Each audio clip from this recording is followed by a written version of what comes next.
अब महंगा होगा रेल का सफर। 26 दिसंबर से बढ़ रहा है किराया। रेलवे ने ऐलान कर दिया है, जाने कितने दाम बढ़े हैं।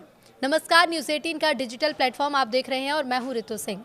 अगर आप मेल, एक्सप्रेस या एसी ट्रेन में लंबी दूरी की यात्रा करते हैं तो अब आपको थोड़ा ज़्यादा किराया चुकाना पड़ेगा।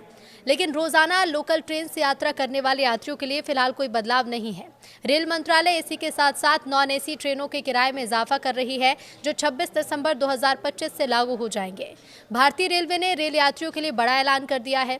26 दिसंबर 2025 से ट्रेनों के किराए में संशोधन लागू होने जा रहा है। इस फैसले का असर देश भर के करोड़ों यात्रियों पर पड़ेगा। हालांकि रेलवे ने छोटी दूरी की यात्रा करने वालों को राहत देते हुए 215 किलोमीटर तक के सफर पर किराया न बढ़ाने का फैसला किया। दैनिक यात्रियों के हित में उपनगरीय ट्रेनों और मासिक सीजन टिकट की कीमतों में कोई भी बदलाव नहीं किया गया है।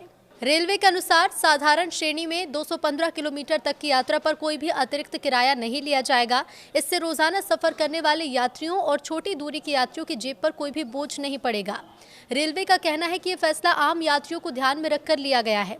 रेलवे ने स्पष्ट किया है कि 215 किलोमीटर से ज्यादा दूरी की यात्रा पर साधारण श्रेणी में 1 पैसा प्रति किलोमीटर, जबकि मेल, एक्सप्रेस और एसी श्रेणी में 2 पैसे प्रति किलोमीटर की बढ़ोतरी होगी। उदाहरण के तौर पर करीब 1000 किलोमीटर की दूरी में जनसाधारण एक्सप्रेस यानी कि नॉन एसी से यात्रा करने पर करीब 10 रुपए ज्यादा देने होंगे, जबकि संपूर्ण क्रांति एक्सप्रेस, वंदे भारत और राजधानी जैसे प्रीमियम ट्रेनों में सफर करने पर यात्रियों को 20 रुपए ज्यादा चुकाने होंगे।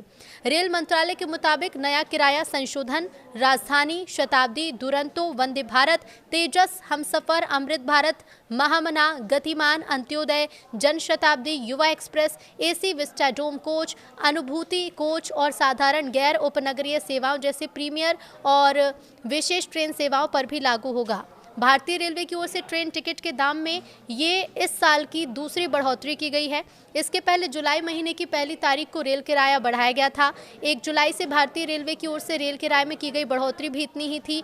मेल और एक्सप्रेस ट्रेन के किराए में भी 1 पैसे प्रति किलोमीटर की बढ़ोतरी, जबकि एसी ट्रेन से यात्रा करने पर 2 पैसे प्रति किलोमीटर के हिसाब से इजाफा किया गया था। रेलवे का यह अनुमान है कि इस किराया समायोजन से उसे करीब 600 करोड़ रुपए की अतिरिक्त आय होगी।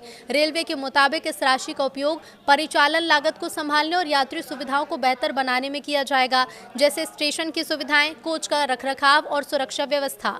पिछले 10 सालों में रेलवे ने अपने नेटवर्क और ऑपरेशन को काफी बढ़ाया है और देश के दूर दराज के कोनों तक भी पहुंच बनाई है।